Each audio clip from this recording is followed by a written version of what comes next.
We was the first people to break R&B in the city, locally. Yeah. Like on a local level without we didn't have bounce music. Yeah.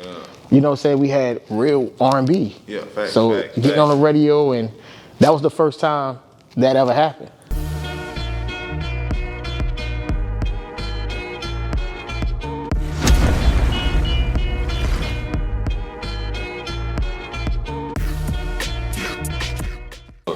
So we're gonna start it off. We got VScript in here. Yo. What's up, man? Like I said, long overdue. Yeah, long man. overdue, man. This is a long overdue. This is actually the first time we actually seen each other in person. It's crazy, Yeah, right? that's crazy, bro. We've been talking for like a year. A year. At least a year since you just connected me and trying to, get me right or whatever. Yeah. And, vice versa. So, yeah, we definitely going to talk about who you are in New Orleans, man, where you come from, and then who you are as a person, who you are as an artist, because I feel like your story needs to definitely be on a pedestal or a platform, because people just need to understand that you can do the music from behind the scenes, So talk a little bit about who you are, where you come from, and how you got into music. Well, Verdell VScript, you know what I'm saying? So. And you talking to me too. Okay. Yeah. Verdell VScript, Muller, born and raised on the West Bank, Algiers, and started basically started school. That's my life over there. Yeah. Born and raised on the West Bank. Went to West Jeff High. Graduated from West Jefferson High School. Then got into music and stuff after Hurricane Katrina. That's when I first got into music. Where you went for Katrina? Katrina, I went to Houston. We stayed in Houston for a year. I was out there too. I was out there for 3 years. So what made you decide to actually get into the music? Was it like the technology at your disposal? Just wanted to dabble into it? What made that? I was always in school I used to dance. I used to pop block, and we call it in New Orleans, we call it flex. So really? I was real heavy in that, and so I always had a love for music. And then after high school, I dabbed into poetry, so I started doing a lot of spoken word. Yeah. So and then one of my best friends, Earl, he worked at I was working at Lakeside. In the mall? Yeah, in the mall. The AT&T in the mall. Oh yeah, thanks. So one of his clients was Diesel. Yeah. Diesel, who did Lollipop. Oh, okay, yeah, dang. Yeah. One of the clients at AT&T. Yep. Crazy. Yep. Yeah. So he told Diesel about me. So when I met Diesel, Diesel invited me to his studio, and then that's when I started transitioning from poetry to learning how to write melody. So writing melody, a lot of people don't even understand that that's a full craft, that people really have to work on and build on. So what made you want to go down that route of just, writing and just, not as a traditional, it's not really more to a traditional route that people would go in nowadays. So what made you even want to transition into that? Well, I think a lot of the poetry that I was writing, it always had rhythm to it. So like when you go to certain spoken word events and stuff like that, you hear people feel like they're just reading, and they read off the paper. Yeah. But mine's always had like a bounce to it. Yeah. So that's why people were like, yo, you should dabble into songwriting, because it always had a little melodicness in the way that I read it. Yeah. So that was kind of like why I kind of dived into it. And then I was always into music. I was just analyzing the lyrics from my favorite songwriters, from Kells to Babyface to Smokey Robinson. So how did that turn into an actual career? How did you blossom that and get into these stores, man, to where you like writing for these mega stars? Well, that once I met Diesel, when I met Diesel, I met KC. So that's how that was the connection with me and KC.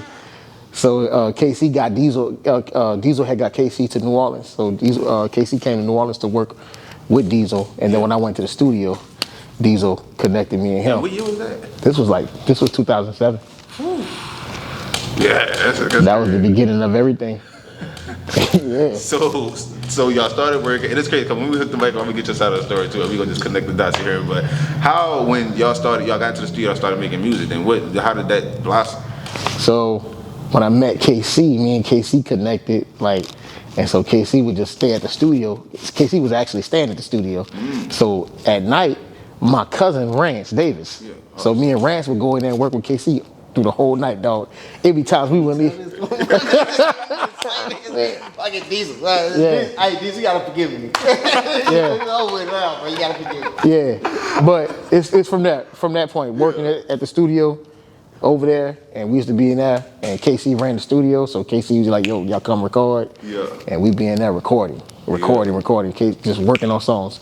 That's crazy, because that's really the story that I get from KC. For like every artist that I talk to, it's just like that's literally the root story. Yeah, to the studio in KC, you know what I'm saying? It's literally like that. That's crazy, bro. So getting into the opportunity to where you get into where that, you know, you break through that mold. Like, how did that even happen?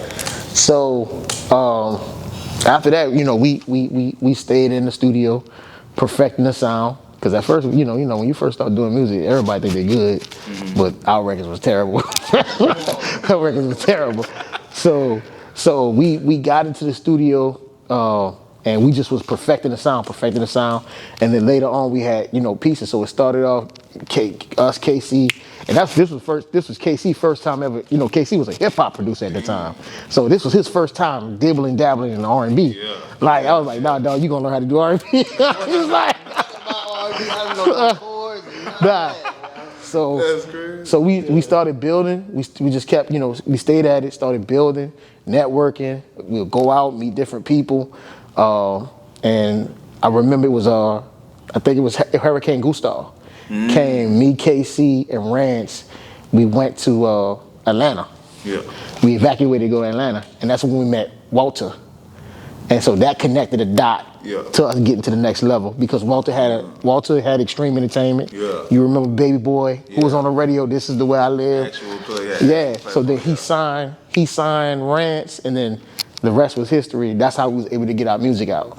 Then went from you know, doing shows, you know, by the time we met Walter, the music was the formula was there. It was there. Okay, so let's hone into more so your career as a songwriter and what happened after, from you and how you became pretty much songwriter extraordinaire. so after that, you know, writing and stuff from Rance. Yeah. After Rance hit billboards, and it was time. Yeah, because I remember when that whole situation was like they had R&B and just y'all broke that mold. And the milestone y'all broke for that, it was like we landed as independent. We landed at that time. That was what, 2010, 2011. We hit number 95 on hip hop and R&B charts. Like that was like insane at that time as an independent artist. And R&B. Yeah, you know, because he was the first. We was the first people to break R&B in the city locally. Like on a local level, without doing. We didn't have bounce music. You know what I'm saying? We had real R&B. Facts. Getting on the radio, and that was the first time that ever happened. Yeah. And that sharpened your skills, and then in turn, it took you to that plateau. Yeah. After that. So then after that, it was just like, gotta go. We wanted, you know, move to Atlanta, because, you know, when you go to someone like Atlanta, the industry is there. You know, so you could be at work, and, you know, and at that time I was still selling cell phones. So you could be at work, and I could be talking to somebody, don't know who I'm talking about, but this person is an A&R for such and such. And then, yo, you know, I'm a songwriter, you know, and then you move around. That's how you move around. Because in Atlanta, the industry is there. So so then, you know, in Atlanta, it was so many opportunities, because we just didn't have to rely on putting everything behind the artists. Right. We can shop music to get on artists. Yeah. Versus in New Orleans, it's artist driven. You got to break an artist to get notoriety as a producer or a songwriter. But when we moved to Atlanta, the playing field became even. So now you can just literally, okay, you want this, who want this first? You be like, right. Dang. So now they be coming low key, now they fighting over y'all music and try to get y'all first. Dang. So who was the first big, like you would say, big artist that you worked with that I would say you would have listened to before you got into it, that you wound up working with and was like, dang, I can't believe I'm working with this person? I would say the first big artist that I ever worked with was Tamar Braxton. That was the first huge artist that I ever worked with, and that was my first placement on her. Dang. That was 2015. Dang, 2015. How many placements you think you do? Can you even think about it? It's a lot. What was one of your favorite ones, though? What was one of your favorite placements? I would have to say one of my favorite placements was the Eric Bellinger album, the one that we recently did, like, because that was like ours, like that's something that we did together with the whole team. Yeah. So it was like to see something that you start and then now it's Grammy nominated. Yeah, and I was just about to transition into that. As soon as you said Eric Bellinger, man, how does it feel? First and foremost, congratulations to both of y'all. How does it feel, man, to be Grammy nominated, coming from the city and the place where it's just crowds in the fuck, all that, you know, like how does it feel to be like, yeah, y'all nominated for it? I think, man, me and Casey talked about this the other day. It's like, I think it's like just like, you know, we had a Super Bowl. Yeah. You know, that's like you go to playoffs and you trying to advance to the final. So that's how it is in the music world. Like you work all year to get to the highest moment. Yeah. And that is the highest recognition of music. Yeah. You know what I'm saying? So even if we don't win, the fact that we recognized, you know, that let us know that, okay, we one of them ones. Because we worldwide. Worldwide. But that's some big, that's really some big shit. Yeah. Like worldwide. So who you would say you connected with in the studio the best when working, as far as in your songwriting career? Somebody that you know is not a part of your core team. Who got the good chemistry? Like, you know what I mean? Like, You mean, are you asking artist-wise? yeah, artist-wise, yeah. That's not on my team. It's not on your core team, right. So when you know you got a studio session with this person, you know it's just about to be like just vibes. There's so many. I said there's so many. It's so many. That's a blessing to be able to even have a whole pool of people to choose from like that. Like real talk. Question, boy. Right? You say Yeah. Nah. That's what we do. I would say like, I had to say my team, man. Yeah. I mean, I know you say, you know, but it's like, I feel you, because I spend the most time with them. Like, it's like we know each other left. Like, I've been working with this man since, you know, a long time. So it's like, we know, he know what I'm gonna do in the studio. I know what he gonna do in the studio. Right. So it's just like playing on a basketball team. Yeah. It's like you ain't gonna have the best relationship. You don't have the best relationship with your teammates. That is facts. Yeah, it is true. Yep. So to the people who want to be, you know, way out loud, you know, and I'm gonna close this out. We gonna switch mics. What is some advice that you would have for, you know, people that's coming in trying to fill, you know, shoes like yours or KC or just like anybody, the greats? Man, I would say stay on your path. There's gonna be things. There's gonna be distractions that come, but you have to stay focused. Sometimes life gonna throw you adversity, but it's how you come out of it.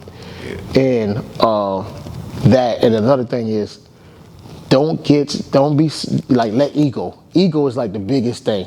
I see ego kill a lot of careers, kill a lot of groups, kill a lot of success before success is even had because of egos. I think when you let ego and you leave your ego at the door, you get in more rooms.